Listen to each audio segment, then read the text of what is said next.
Good evening and welcome to Lombardi's Legends podcast. I am Wags, and joining me as always is Dane. We're both feeling a little under the weather tonight, but a little bit better after the Packers were able to just escape with a win yesterday afternoon and improve to 11-3, remain in the top spot in the NFC. So, Dane, as things unshook yesterday, the fact that the Packers were just able to get a win, I think we're not going to get a lot of beauty points for it, but winning is definitely the most important thing, especially this time of year. It sure is, Wags. Incredibly important. And see the Packers take care of business the way that they did. I mean, it wasn't always pretty, but couldn't be more happy to see them get out there. I know that the Baltimore Ravens were a little banged up there, or extremely banged up, but guess what? So are the Packers. And, I think that the big injury for them was Lamar Jackson being out, and Huntley came out and basically showed that he's probably going to be a starter in this league, if not next year, then pretty soon himself. So all things considered, it wasn't the prettiest game, but I'll tell you what, I'll take a win and go into 11-3 any day of the week. And if you told me when the season started that this is what the position the Packers would be in right now, I would have taken it every single day of the week. So I'm ecstatic with where the Packers are currently. Yeah, how could you not? And speaking of where they're at, I am not going to get too far in the weeds in this. We know if the Packers take care of business and win out, they are going to be the number one seed and get that first round bye in the NFC. Such a crucial thing any year, but especially here this year with Lambeau Field. We've got fans that are going to be back in the stands for the playoffs this year, unlike last year where it was very limited attendance. And where the number one seed is the only team in each conference that gets the bye. Number two seeds no longer get the bye with the addition of a seventh team into the playoff picture here. So this is huge. And the Packers have tiebreakers now. You look around the rest of the league and what happened yesterday and then last night after the Packers took care of business with the Saints blanking the Buccaneers is not only do we have tiebreakers against the Cardinals and Buccaneers, we also have a game lead on them as well. So a little bit of breathing room. Now, that being said, the team that we do need to be most concerned about now is obviously the Packers, first and foremost. We just need to take care of business ourselves. And then it's the Dallas Cowboys. Root for the Cowboys to lose at least one more game. Heck, I'll root for them to lose every game. Probably won't happen, but the Cowboys do hold two tiebreakers against the Packers that could come into play if we were to end up tied with them after the end of the regular season. They've got a better conference record as of now, and if they don't lose, they're going to stay in that spot. They're 8-1 against the NFC versus Packers are 8-2, and they've got a better common opponent record, which is the fourth tiebreaker. Since the Packers didn't play head to head, that obviously with the Cowboys, that obviously doesn't come into play. The Cowboys are 3-1 versus the Packers, unfortunately 1-3 against common opponents. Now the Packers do get to play the Vikings. That's a common opponent, and the Cowboys have Washington left, but it's not going to be enough for that to change either. So again, just win out, take care of business, and we don't have to worry about that. However, if we want the opportunity for the Packers to clinch the number one seed before week 18 and potentially be able to rest guys not only for the bye week, but for the last game of the regular season. If the Cowboys were to stumble one of these next couple of weeks, that would enable the Packers to clinch the number one seed, as provided we win as well in the next couple of weeks, headed into the final week of the regular season. So that could be pretty significant considering the health of this roster and maybe not resting everybody, but it would give us even one extra week. So that could be a very, very big factor coming down to the wire. So that said, let's just win, right? So, Dane, I think just from a news and notes standpoint, I don't know if you want to hit on, we had some guys in for a workout today. sign someone to the practice squad. So, do you want to share kind of where we're at with the roster management as well? Yeah, definitely. I thought that it was an interesting signing today, Wags, coming onto the Packers practice squad. Packers went out and got a linebacker, kind of he's played some outside linebacker in the league, but I think more maybe of an inside linebacker. Peter Kalimbayai, I believe is how you pronounce it. Forgive me, Peter, if we're off. We'll get it right next time if it's off. But Peter came onto the practice squad, and I think that what makes him interesting, no, he doesn't return kicks or punts, but he's made a career out of being a very good special teams player. Played for the Texans. And he's also, and he was a draft pick, I believe, there around a 6th-round pick for the Texans. Got cut out of camp this year. The Texans, had a lot of roster changes, as we all know. So, he's looking for work. I think he's going to be an addition. I wouldn't be surprised, Wags. I'm curious your take if he is called up quickly or at least gets kind of that practice squad. They're able to identify a couple of guys that can be bumped up on game day to see if he can bring some extra oomph to this Packers special teams. Now, what's interesting about him as well is he plays the same spot as Oren Burks and Ty Summers, who are two guys that I would consider core special teams players for the Packers. So does the positioning really matter with him? Maybe not. But Goody and the front office have proven, Wags, time and again, that they're not afraid to make some adjustments late season. We saw Abdullah. He played 17, 18 snaps for the Packers defensive lineman just on Sunday, played a pretty good football game himself.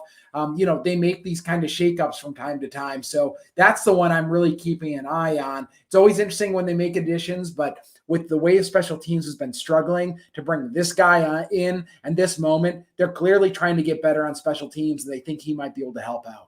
Yeah, and I think that's going to be a key down the stretch is how the Packers manage not only the top end of the roster, but the bottom end of the roster. As we've got some guys coming back, as we have some churn perhaps to try to upgrade where we've had maybe some performance issues, particularly on special teams. So if there's an opportunity to plug in some holes there, I think Goody is certainly going to be very active. So I don't know where these guys project or if they'll make any additional moves right now, but good to get a look, be proactive, and hopefully that means down the stretch, if we feel like we need to make another move or two, we've gotten a really good look at least a few guys that we bought off the street and probably have some other guys circled as well that the scouting department has. And Wags, I mentioned Oren Burks and Ty Summers. I don't think that they're in danger. I want to just clarify that. I think McDuffie, if anybody, is somebody to keep an eye on. He's been a healthy scratch last few weeks, our rookie linebacker.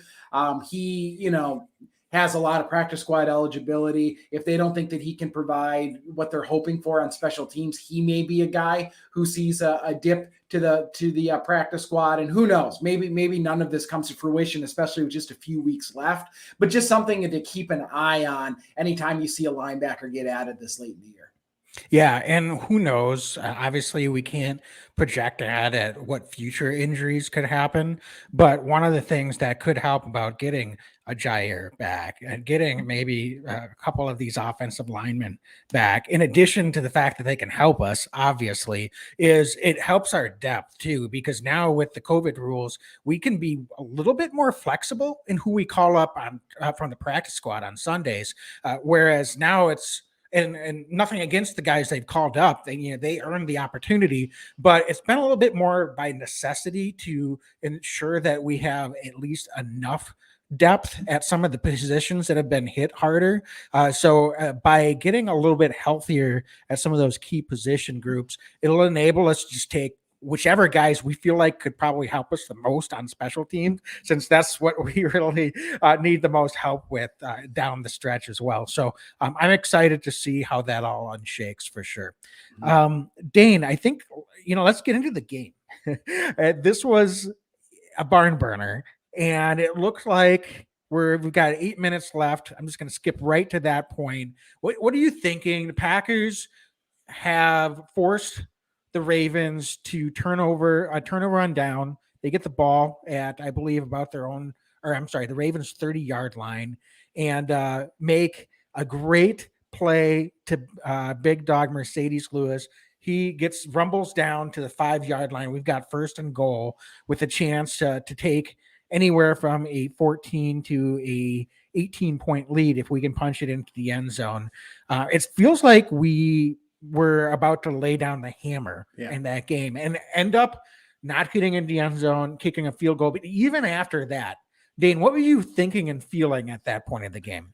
Honestly, I thought the game was over at that point of the game. I just did. The feel to that point, it felt right for the Packers. I thought the defense had figured out the Andrews situation. Andrews gutted the Packers throughout the first half, and it feels like the Packers had made some adjustments there and seemed to have kind of mitigated some of the stuff that Hundley was doing in the second half.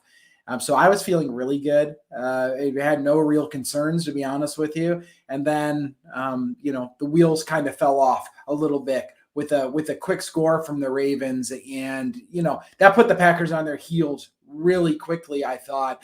I think, honestly, the Packers might have thought they had that one in the bag as well. So there was a lot of tenacity coming from this Baltimore offense to be able to do what they were able to do late in the game, especially when they only scored what they scored in the first half. It seemed like the Packers really were in control all of the third quarter and then a good portion of the fourth quarter. And then, man, that's football right there, right? Momentum swings really quick. You're on the road. They score fast. You turn the ball back. You have to give it back to Baltimore again, and then they're off to the races. I honestly am pretty happy John Harbaugh Jim Harbaugh. John Harbaugh. I was right the first time. One of those Harbaugh brothers decided to go for two at the end of the game. I think the Packers defense looked pretty gassed near the end of it. So the fact that they went for two may have been a bit of a blessing in disguise, especially with how the game turned out. But Wags, I went from very comfortable to very, very concerned very quickly. How did you feel? What were your range of emotions there the last 9 minutes or so? Well, I'm not going to lie. I wasn't very happy, and it wasn't due to any lack of effort. It just didn't feel like we were playing the same defense that we played the first 3.5 quarters. And all of a sudden it was, let's play not to lose. And that was the classic Mike Pettin defense. And I wonder whose call that was. There was too much time left in that game. And I get you don't want to give up a big play and they score in 45 seconds. So at least while they did score quickly, I agree, at least they had to run some clock and get down the field. It wasn't an immediate long backbreaking play that they gave up. So from that aspect, I guess they managed the clock appropriately. However, as it turned out, it didn't matter. The Ravens had the opportunity to take the lead, as you said, with that 2-point conversion. I guess I didn't have a strong feeling one way or the other. I would say I would lean towards I was not thrilled that they were going for two, but not surprised. We've talked before, Dane, and that has to be one of the first time the Packers as a defense in the Aaron Rodgers era have come up with a key stop when the opposition is going for two in a big moment. Now, I'm not talking about it. I'm sure they probably have stopped the team from going for two. If sometimes you see teams go for two in like the first quarter after their first touchdown or something goofy like that. It doesn't happen all that often, but it just doesn't. And Dane, I think your memory, you came up with one against the Bears in like 2004. I can't remember like that stuff. Yeah. You're crazy like that. I can't remember stuff. But even so, I think the point still stands. The fact that we were able to get a stop, I don't know if it served them well to try to draw the Packers off sides and burn the timeout. I think that helped the Packers. If I was the Ravens, I would have gotten right up that line, make your play call and go. I obviously we have no way of proving whether that helped or hurt the Packers or the Ravens in that situation. But I will say the fact that Darnell Savage made that fast of a read and made a beeline for Andrews awesome. as soon as the ball was snapped.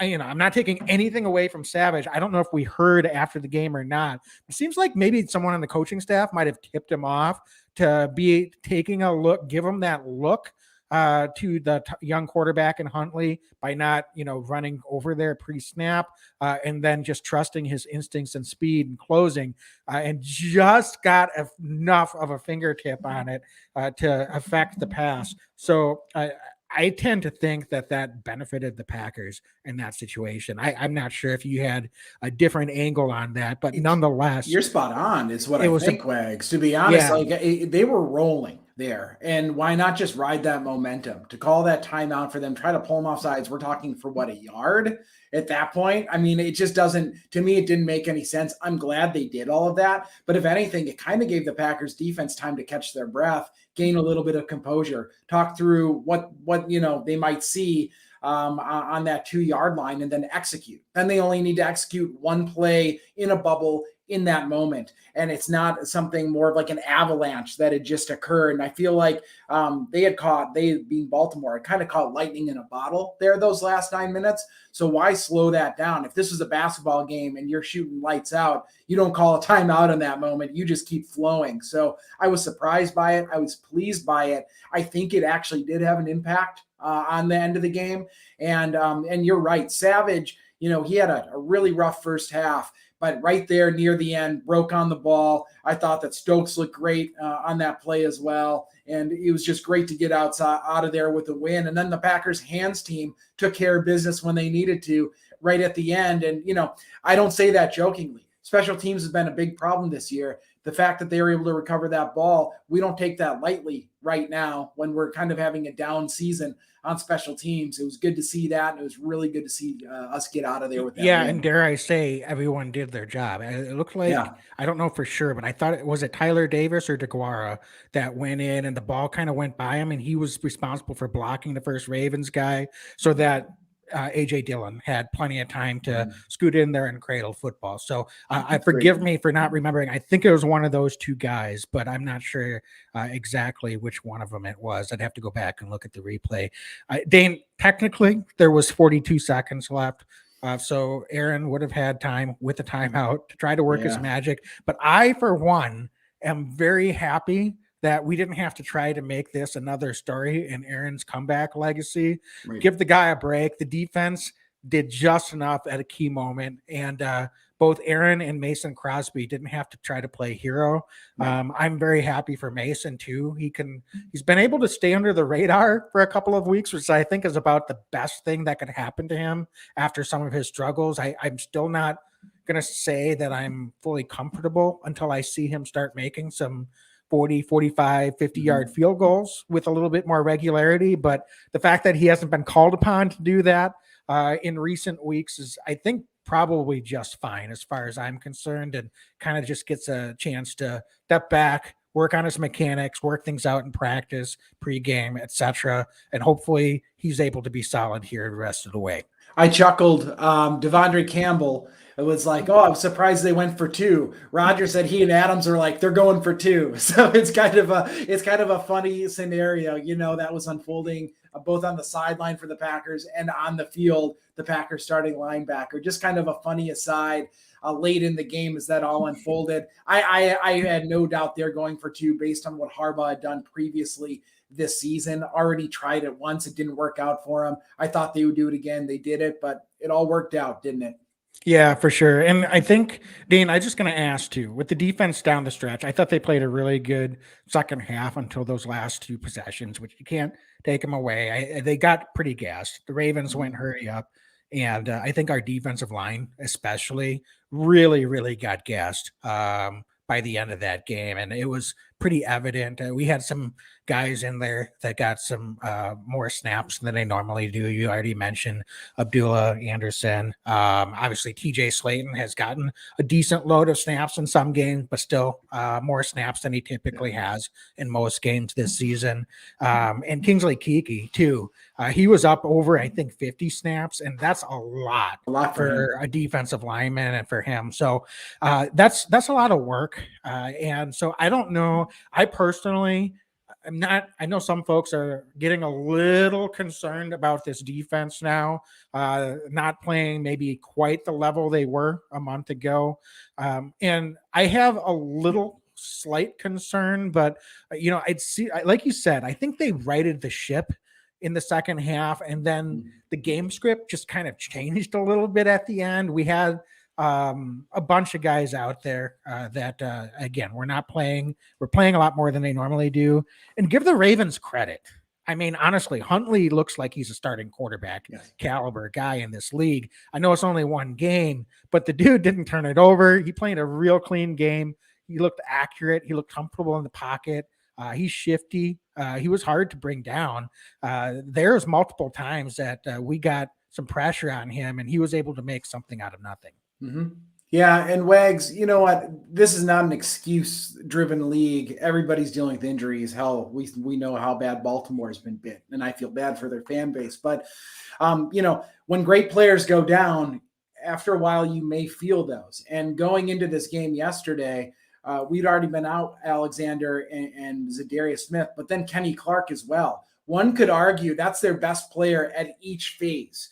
Defensive line, linebacking core, and defensive back were all out yesterday. The Packers have been able to really weather that storm, but Kenny Clark has played phenomenal football this year. So him not being in there, I think, was noticeably missed and forcing some of these other guys to take higher snap counts. Now, I thought that Tyler Lancaster played a really good game, being called upon to play like a ton more snaps than he probably normally would. But still, Kenny Clark not being in there, Wags, that didn't help matters either. But overall, I thought that this defense stepped up to the challenge late in the game. So to your point, I know people are saying, oh, they've given up 28 points or more in 4 straight games. I'm seeing the narrative that's out there. But I think this is a pretty gritty defense at this stage in the season. And Kenny's coming back soon. And I think that they are going to be okay as we come playoff time. I really do. I think they've got the right guys in place to make an impact and win some football games deep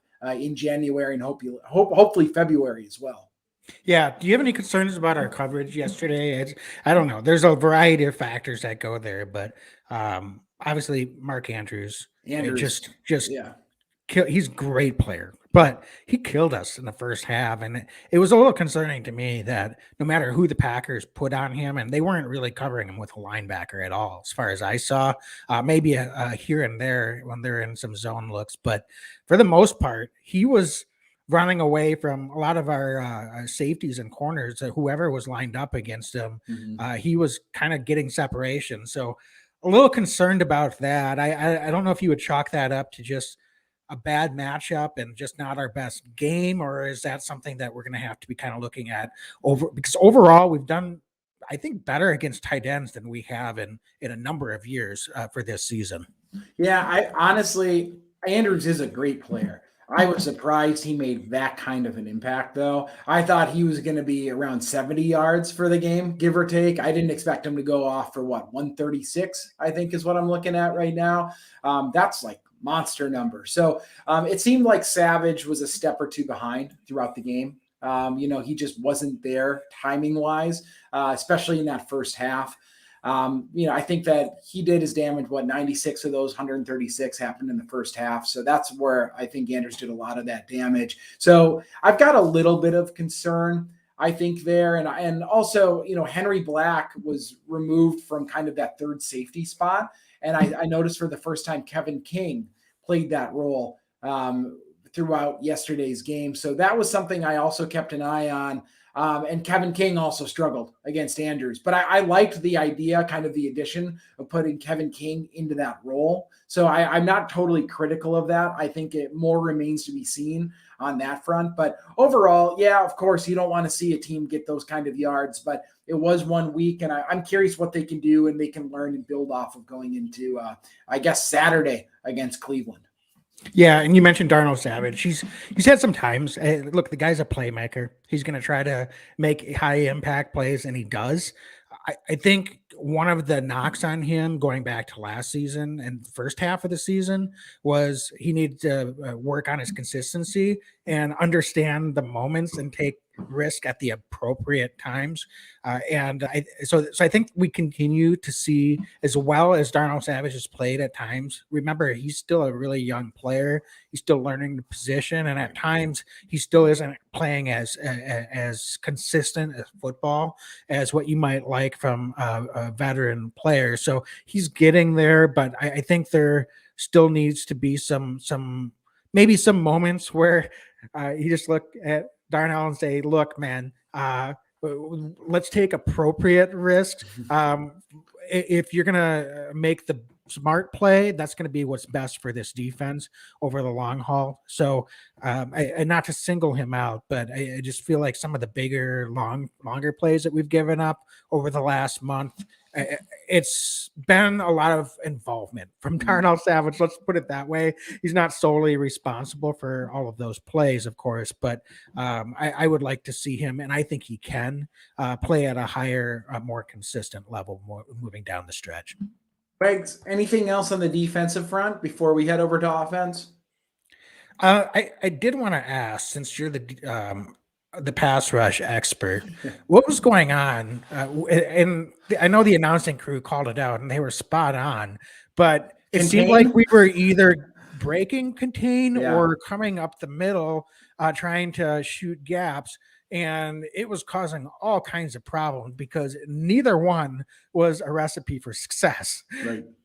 Yeah, and I'll tell you what, Wags, not only that, but boy, was it noticeable late in the game on that 15-yard scramble by Huntley on that what could have been an equalizing drive there in the last couple minutes when Preston Smith kind of darted, he knifed inside.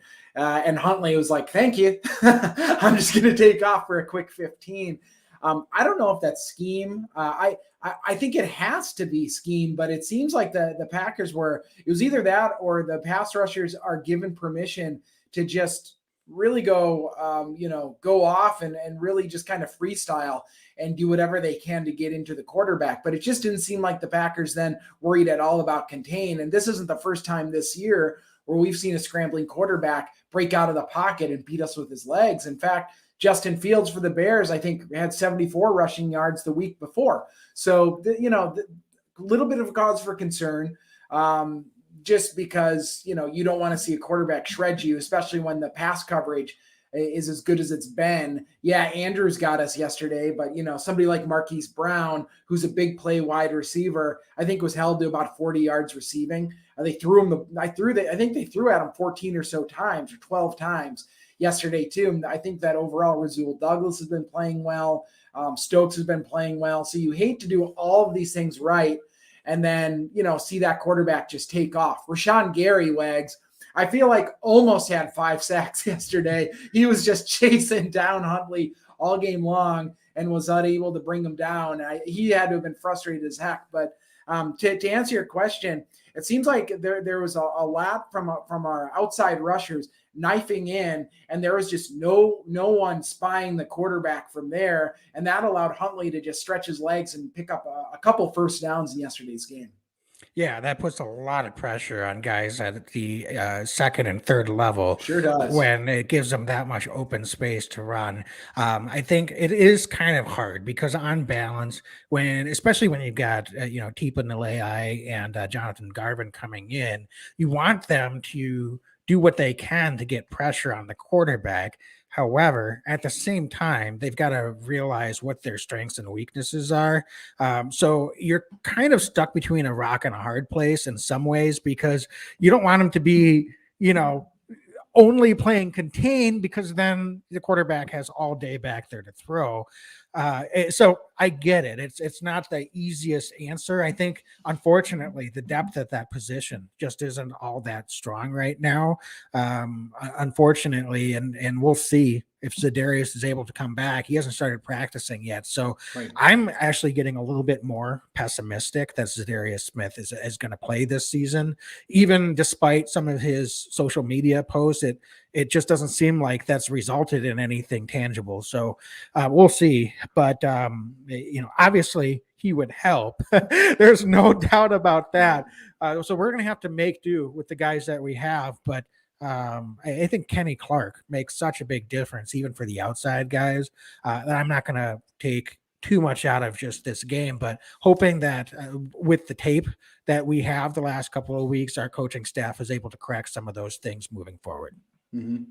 Wiggs, I've got nothing left on the defensive side of the ball here. Is it time for us to talk about our great sponsor? Yeah, it is. So, Dane, you've been keeping us posted on DraftKings Sportsbook, official sports betting partner of the NFL. We're glad to have them as a sponsor for our show. And your wife, Andrea, has been playing daily fantasy on DraftKings all season. So, how did she do this weekend? She's been doing well. She didn't take Andrews, so I'm sure she wishes she had against the Packers. But she did take MVS, one of our X factors, going into the game. And how good was he yesterday? Played really good football. Also put up a nice fantasy stat for her. So she's really enjoying this. Had never used DraftKings Sportsbook before, and they had this great offer where she was able to use promo code TP. PN, and she put $1 down, received $150 or $100 in bets, and she's really had a lot of fun this year. Some good weeks, some not so good weeks, but she's up on the year, having a lot of fun doing it, using DraftKings Sportsbook, which is just really, really, really easy to use. All right, so folks, download the DraftKings Sportsbook app now. Use promo code TPPN, bet $1 on any team to score, and win $100 in free bets. If they score, you score. With promo code TPPN this week at DraftKings Sportsbook, an official sports betting partner of the NFL. Must be 21 or older, New Jersey, Indiana, Pennsylvania only, new customers only, minimum $5 deposit and $1 wager required, one per customer, restrictions apply. See DraftKings.com/sportsbook for details. Gambling problem, call 1-800-GAMBLERS. So, Dane, on the offensive side of the ball, I think the Packers, super efficient. We were able to, particularly between the second and third quarter, I think we scored on 4 straight possessions, touchdowns. So that's pretty impressive. This was not a high possession game. Neither team turned the ball over, and both teams were able to, possess the ball. And I couldn't believe the Packers actually won the time of possession in this game after that, especially that first quarter and first half. It just didn't feel like it, but they did a tremendous job. I think after, unfortunately, starting slow again and going 3-and-out in the first series, but great game again by the offense. Yeah, it sure was. And as always, it really starts with Aaron Rodgers. Aaron Rodgers, who very well now could find himself as in the leader's house for another MVP after yesterday's performance. Played really strong football, Wags. Early on, I'm sure he would love to get that one back against Davante Adams. He had him wide open. I believe it was the first series of the game. But yet again, I thought Aaron was able to really spread the ball around. MVS just shy of 100 yards receiving, but a number of other guys getting in the mix. Big dog Mercedes Lewis had a couple really nice catches. He's so fun to watch. He gets that ball in his hands, and you see defenders just bouncing off the dude. So I thought Mercedes, both run blocking, but also in the pass game, looked really strong yesterday. Josiah DeGuara able to yet again move the chains. It seems like every week Josiah DeGuara gets us a first down. So really exciting to see him in the passing game. And then Wags, how about Tyler Davis coming in with a really good catch? Played 19 snaps. He had really good run blocking grades yesterday too. Pro Football Focus had him top 3 or 4 Packers yesterday. Just graded out really, really well. Exciting to see him. Exciting to see those 2-3 tight end groups. We're seeing Mercedes Lewis, Tyler Davis get mixed in. Then Tyler runs off the field. DeGuara comes onto the field. We're seeing them rotate all 3 of those guys in and out. And that gives them just another added layer to the offense if all 3 of those guys get going. But Tyler Davis, every year it seems like the Packers are able to find somebody on offense that just sticks out a little bit. And this year right now, Tyler's doing it both in the run blocking game and also receiving. Really fun to watch him just grow and develop here in Green Bay. Yeah, and he's gotten the opportunity as Dominic Daphne has been a little bit dinged up here over the course of the season. So he surprised me, Dan. I'll admit it. I didn't think he was someone that was going to be able to contribute the way that he has.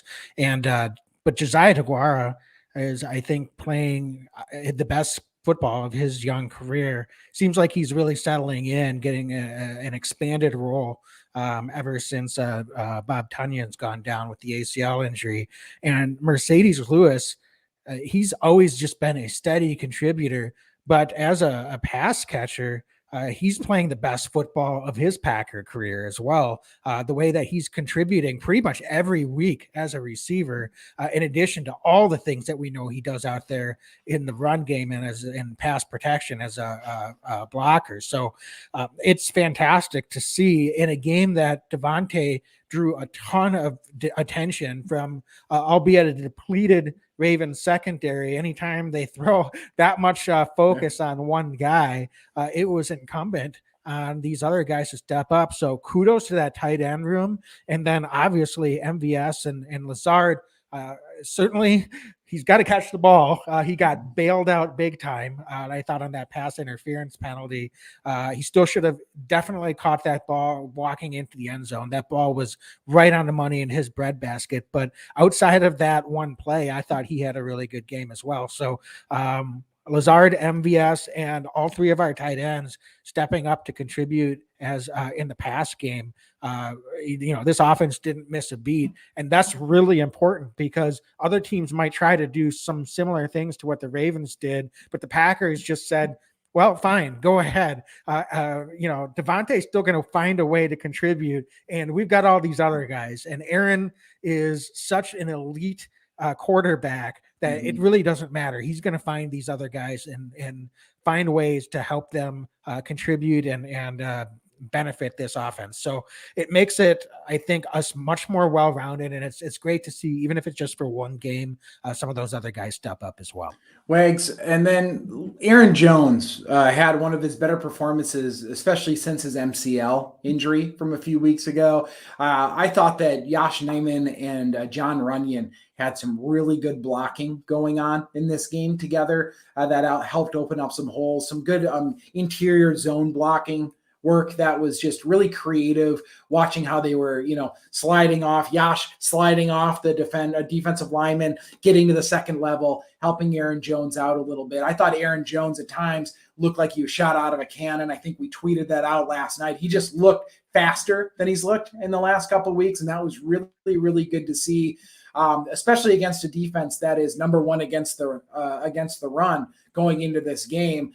This is a defense that normally would blitz and throw the kitchen sink at you at times. But you mentioned they had two guys pretty much all game dedicated just to Davante Adams. Makes it a lot harder to blitz when you've got two dudes lining up, just kind of mugging Davante all day. But I thought that the Packers did enough offensively to just take advantage of that strategy by Baltimore. And, the Packers, once again, get over 30 points, which is not easy to do in the National Football League. I feels like this offense is clicking on all cylinders right now, Wags. And what's even scarier is I feel like there's still more left in the tank. I feel like they haven't hit their max levels yet. And that's what I'm so excited about from this offense. And yet again, the offensive line, I thought overall played well, was able to keep Aaron Rodgers up, and Aaron just was masterful yet again. Yeah, and you mentioned Aaron Jones. I completely agree with you. Statistically, not anything that's going to be popping off the page, but from the eye test standpoint, definitely looked like an Aaron Jones that's feeling fully healthy. And you could see that his longest run was 11 yards. So the one thing that didn't happen that's going to help kind of the bottom line is, a longer run, or that he was able to shake loose and really put on a 20, 30, 40-yard run at some point. That'll happen occasionally. It did not happen yesterday. The Ravens did a good job, but the Packers offensive line, as you said, did a nice job at the point of attack, opening up some holes. And it seemed like Aaron Jones had plenty of opportunity to get some of those 6, 7, 8-yard carries, and that makes such a difference. As you said, we didn't see third down all that often. No. And I thought a lot of that was because of the work Aaron Jones was doing running the ball. We didn't run a ton, but I thought we did it about as effectively as I could have expected, considering the circumstances with our offensive line and how good the Ravens, have been, as you said, against the run all season. So kudos to them and for all those big guys up front as well. Yeah, I mean, what more can you say? The Packers offense is just chugging along right now. They're going to play tougher opponents, hopefully in the playoffs, hopefully not in the playoffs, but you know what I'm saying? Hopefully they play nobodies in the playoffs, but we know that's not the case. But I think that this offense is just looking really good. And another week of Aaron Rodgers spreading the ball out and really seeing the field extremely well.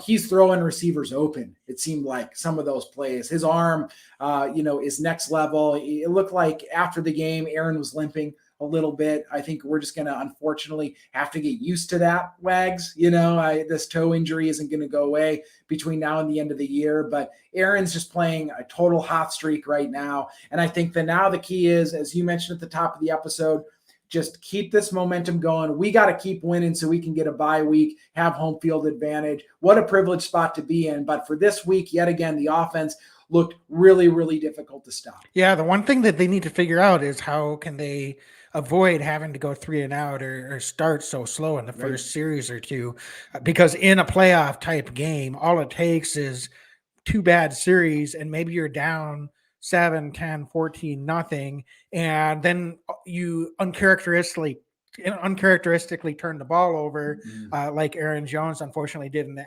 championship game last year, and now you're really in a hole. So we've got to make sure that, and I know that that's got their attention. Guys have been talking about it for a couple of weeks now. Coaching staff has been talking about it. There's not really any rhyme or reason for it, but it's definitely a trend. This is not something that's, it sort of is what it is. Unfortunately, it's been a season-long problem, as we talked about, but there's no reason for it, as well as this offense is playing. So I don't know if they need to adjust kind of their plan to try to find some more rhythm plays. We talked a little bit about that last week in that first couple of plays. They tried to establish a run, so I give them credit for that. They handed the ball off twice, and they only had a 3rd and 3. And as you said, not a throw that Aaron Rodgers is typically going to miss. Devontae Adams was wide open. So it was all right. They had it set up the right way. It just, unfortunately, it just didn't work out the way that they wanted it to. But I think hopefully they're able to get that corrected moving forward, because we can't afford to have those slow starts. So, Dane, I don't know if you have anything else on the offense. Otherwise, I'll be ready to have a quick discussion here on special teams. Yeah, teams was teams yet again. You mentioned, needing to start fast come playoff time. And, all you need is like a short punt right after a quick 3-and-out. And that, could completely shift the fate of this season. So, yet again, a lot of miscues on special teams. I don't even know where to begin or end with this unit right now. The Yadam ran into the guy. The penalty, not snapping the ball on the punt. It's just, a kind of a comedy of errors. Yet again, a holding call on Amari Rodgers, when Amari Rodgers looked like he had gotten into some open space there. So just a lot of challenges yet again to the special teams unit. Yeah, and despite that, is it crazy to say that I didn't even really feel like special teams was that big of a deal this week comparatively? That's how bad last week was, and it was not good this week either. You didn't even mention the kick return where we almost botched, and the Ravens could have easily recovered the ball down in Packers territory. I shut that out of my mind, Wags. I guess it didn't happen, so we shouldn't, but it did happen. And unfortunately, field position was definitely an issue a couple of times in this game, particularly in the first half.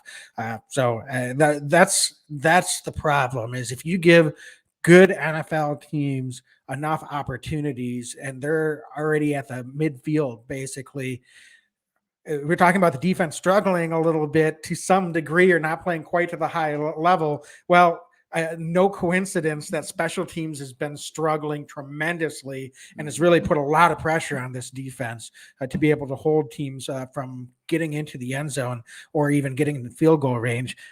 That's asking a lot. I mean, if they're starting from their 20 and they gain 30 or 40 yards, they still might punt if the defense come up with a stop. If they're starting at midfield, you guys can do the math. So it just doesn't always work out. So I think, I don't know. I guess would you say there was progress made? I'm just trying to look at it I'll take it. glass half full. It was not good, but at least it wasn't as atrocious. It couldn't have been as the previous week. Like and they were able to make I wasn't even nervous about the as soon as I saw Dylan jump on that onside kick, it wasn't like it was close or Right. that there was a pile or a scramble for the ball. It was secured very well.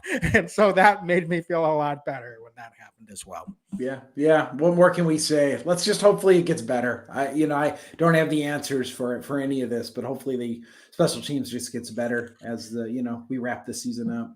All right, Dane, I'm running out of steam. I think you're probably running out of steam. Like we said at the top, neither of us are feeling the best here tonight, a little under the weather. So let's get into our Big Cheese players of the week and wrap this thing up. So offensively, I'll let you kick it off. Who do you have for a Big Cheese player of the week? I'll go with MVS. I thought he played really well. He had a nice third down conversion. Of course, that touchdown where he looked exceedingly athletic, stretching that ball and having really good body control yesterday. When they're double teaming somebody like Davante Adams, the way that Baltimore did, somebody else has to step up and become wide receiver one. That wide receiver one for this week was MVS. Played really good football, showed really good hands and body control. He's my guy this week. Yeah, I'll second that, and made some really nice catches in traffic as well. It wasn't necessarily the type of catches that we expect or that MBS gets called upon all the time, but looked very smooth. His hands have been significantly improved this year. I think I saw yesterday that MVS had 7 drops last year and hasn't had any this year. And I believe that. It doesn't feel like there's been any situations where he's had the ball right in his hands and didn't come up with the catch. Some of those were in third down situations as well. And really just loved the touchdown, the stretch over the goal line, thing of beauty, just great body control, very nice route and right on the money. So I definitely second MVS. Great game from him. Wiggs, go for it. I was going to ask you, who do you got for defensive player? Big Cheese of the week. I'm curious because I'm kind of scratching my head right now, trying to figure out who it should be.